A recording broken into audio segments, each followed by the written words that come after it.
I'm Jennifer Angel. This is my weekly overview. Now, this is a much more settled week than last week. Last week, there was a lot of tension, emotions. We had a full moon.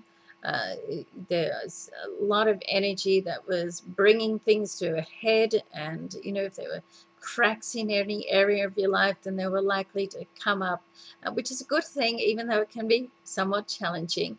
It allows you to get some closure on some areas or sort out some conflict that you're having with situations, people, or conflict that you're having within yourself.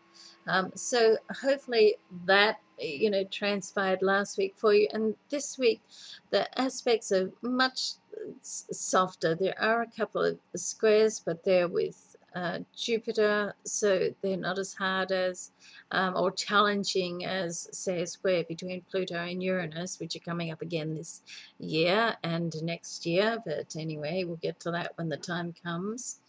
But there's lots of opportunity happening. There's trines, which are like almost meant to be situations, and sextiles, which are opportunities for you to recognize and grasp. And a lot of it is happening in Pisces again, so it's a time where you can, as I said last week, a time when you can continue to develop your intuition.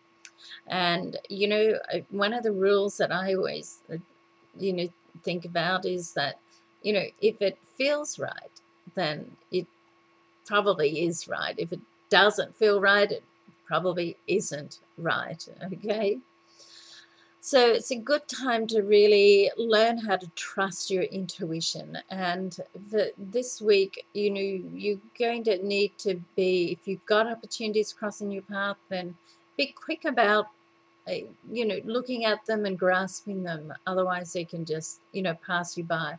But as I said, do keep in mind that Mercury still is retrograde. So when Mercury is retrograde, all sorts of confusion and misunderstandings can happen. So you want to double check things, ask questions, get it in writing, and make sure that you're on the same walking the same path, or you both understand. You're on the same page. That's the saying, isn't it?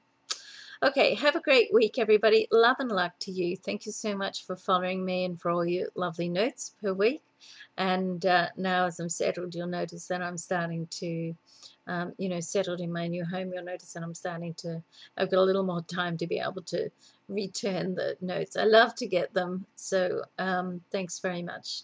Have a great week. I'll see you next week. Bye for now.